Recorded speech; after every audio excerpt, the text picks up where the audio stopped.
When studying division of polynomials, there are two situations that come up. First of all, you might divide a polynomial, many terms, by a single term or a monomial. That's the first objective, and that's what we're going to look at here first in this example. So again, many terms divided by a monomial. The next two examples that will follow that in terms of this topic of division of polynomials will be dividing by not monomials, but by binomials. Or more for that matter, but at least two terms. We're going to attack that topic in two ways. We're going to divide like we have using long division and arithmetic in the past, and then we're going to use what's called synthetic division. You get to decide which method you'd like to do the division process by when it comes to dividing by something other than a monomial. Let's do this problem. I have three terms here, and I want to divide by the monomial. What you have to remember is this monomial belongs to every one of these terms, and so the simplest and the cleanest way to do a problem like this is to make sure that you put the denominator underneath every term, if you will, and I'm going to say the numerator. And so I'm going to divide every term by 7xy.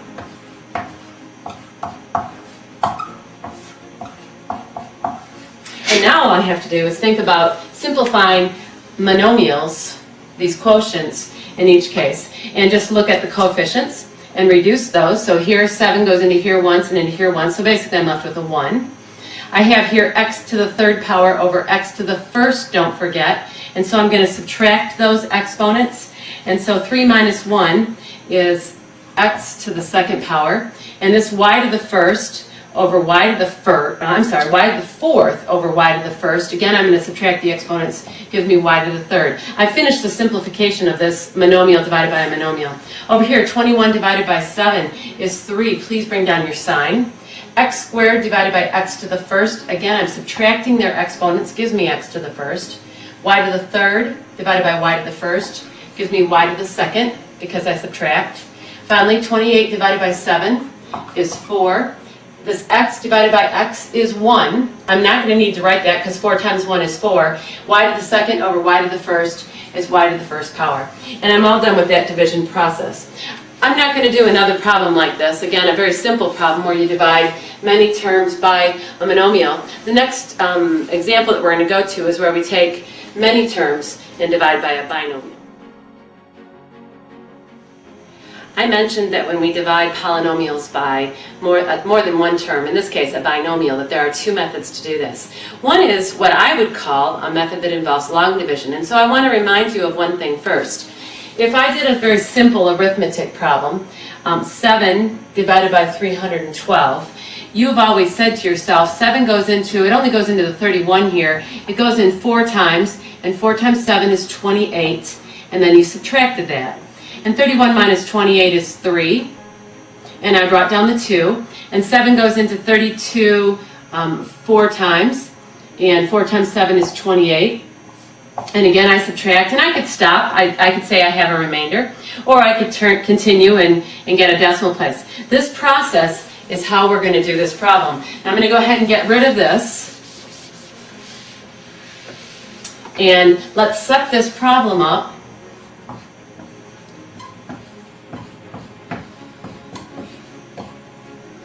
as a long division problem.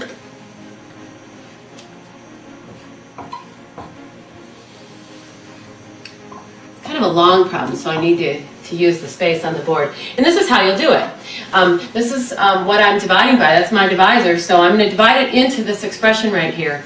What you have to ask yourself, like the arithmetic problem that we had a minute ago, is how many times does x divide into x cubed? This is what I'm saying to you. How many times does x divide into x cubed? This simplified right here is x squared. That's what I want you to give me. And then all you have to ask yourself now is, does this x squared times x give me x cubed? And that's going to be my goal each time, is whatever I put here. I'm going to draw a line here so you can see this. Whatever I put up here, when I multiply it by the first term, I have to get exactly the first term in this expression as well. And then I'm going to take x squared times 1, and I'll get a positive x squared. Well, the next stage in the process, when it's an arithmetic process for division, is to subtract. Well, when I want to subtract both of these terms, I have to add the opposite of each one. So would you please notice that from now on, I'm just going to change the signs of these expressions so that I can subtract or add the opposite. And what's going to happen is these first terms are always going to add to be 0. Because I made this term match this, and then I'm going ahead and subtracting it. Now this minus 2x squared and this minus 1x squared combines to be a minus 3x squared. And like the arithmetic problem, I'm sorry, I forgot to put the x in right here from the original expression, I'm going to bring down the 2x. And now I'm going to go through that process again. Now I'm no longer going to say it the same way. I need to ask you what term right here would be multiplied by x to give me a minus 3x squared exactly. And I need a minus 3x to do that, because a minus 3x times x is exactly a minus 3x squared. And a minus 3x times 1 is a minus 3x. And next, I need to subtract. But subtract means to add the opposite, remember? So I'm going to change the signs of each of these terms. One swipe, please. You are adding the opposites of these. These will always add to be 0. I've got 2x and 3x adds to be 5x. I bring down my next term. Now I have to ask myself, what do I have to put up here to multiply by 5 so that I get a 5x exactly? That's going to be a positive 5. And then I just check it. 5 times x, yep, that sure is 5x. And 5 times 1 is a positive 5. And then I'm going to subtract this, so I will add the opposite, or change the signs of those terms. These will add to be 0. A minus 5 and a minus 5 is a minus 10. That's my remainder. My answer to this problem is up here. It's x squared minus 3x plus 5. And the remainder over here, a negative 10, has to be written over the divisor of x plus 1. And I'm going to put a plus sign right here. It's plus a negative 10, or you could have a minus sign here instead of that minus 10 up there. This is just like an arithmetic problem. The problem we had a minute ago, I believe the answer was 44, and we had a remainder of 4.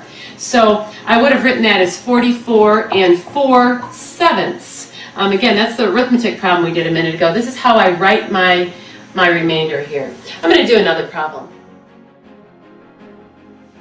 We're going to do this problem the same way as we did the last problem. However, there's something unique about this problem. The last problem, its first term had an x cubed term in it, Then the next term was an x squared term, then a term with an x, and then a constant. So it went in descending order of the variable, and we didn't miss a single term. In this problem right here, when you divide 6x cubed and then you have a minus x squared, notice that this problem doesn't have an x term. What you have to do is you have to leave a ghost space or a location for that x term should it show up in this process of division. And then I'll divide by this 3x plus 4. Our book would actually have parentheses around that. This is how you'd set it up. So we'd have 6x cubed minus x squared. I'm going to leave a big hole right here, and then that minus 10. And I want to divide that by 3x plus 4. Process is the same. That doesn't change at all. And I'm going to put a little line here so you can see the work. I need to put a term up here that when I multiply it by 3x, I get 6x cubed. So it looks like I need a 2. 2 times 3 is 6. And it looks like I'm going to need an x squared because x squared times x to the first is x cubed. And yes, indeed, that does equal 6x cubed. In this product, 2x squared times 4 is a positive 8x squared. And I'm going to subtract. So when I do that, I add the opposites. So I need to change the signs of those terms. This term will add to be nothing. This adds to be a minus 9x squared. I'll bring down my minus 10. I'm not sure I'm going to use it, to be honest. I haven't paid attention to that yet. I know that I need to put a term here. When I multiply it by 3x, I have to get a minus 9x squared. So I believe that's going to have to be a minus 3x, because a minus 3x times 3x is a minus 9x squared. A minus 3x times 4, remember you have to multiply it times both terms in your divisor, is a minus 12x. And that's why I needed this ghost space, if you will. It looks like I'm not going to tend to the 10 yet. I did need that space. I'm going to subtract now, which means I should add the opposite of these. Again, this will always add to be 0. I'll bring down this 12x, and now I'm going to use that 10. So it really wasn't even necessary for me to bring it down yet up here. I could have waited till the end. Now I need to put a term up here times this 3x that will give me 12x, and that term needs to be a 4. And 4 times 3x sure is 12x, and 4 times 4 is 16. And now I'm going to subtract, so I'll add the opposites. And my last two terms will add to be a minus 26. Again, my solution is up here. It is 2x squared, not including my remainder, of course, minus 3x plus 4, plus my remainder of a negative 26 over my divisor of 3x plus 4. This is my solution to this problem when dividing this polynomial by this binomial. This method is pretty clear. There is, however, a method of synthetic division that we're going to use next to do a division problem like this. However, I would like you to notice that the binomials that we're going to divide by always have a coefficient of 1 in front of the x term. I'll point that out when we get ready to do this next problem. Synthetic division is actually very simple. I think you'll like it.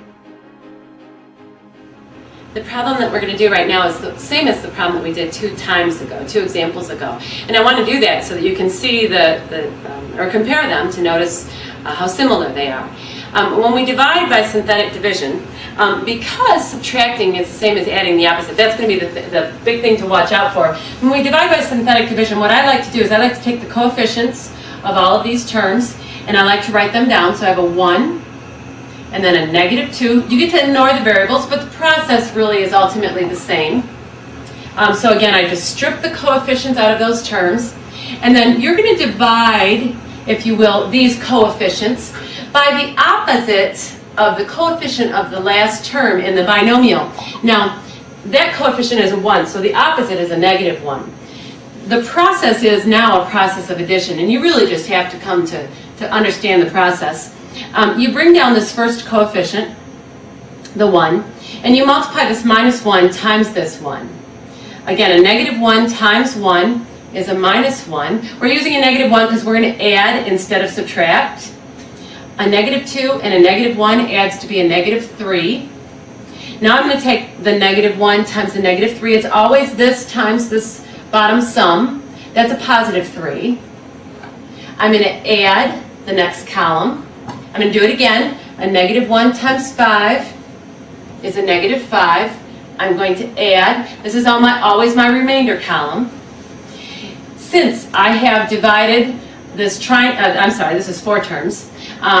This polynomial, which its degree is 3 right now, I have an x cubed term, and I'm dividing it by an x to the first power, then this is going to be the coefficient of my answer, and it's going to be a 1x to the second power, 1 reduced from this third. This is going to be a minus 3x. I'm going to go down in order in terms of descending order of the exponent. And then I'm going to have a plus 5, x to the 0 power, but I won't write that. My remainder is a negative 10 over my divisor of x plus 1. And I'm done. If you check the problem that we did a couple of times ago, this is the exact answer that we got. But it's so simple to carry these coefficients down, change the sign, and just multiply and add. Multiply and add. Multiply these values, put it here, and add. And then write the corresponding results with this last term as your remainder. Let's try it again. Here's the next problem that we'll solve by synthetic division.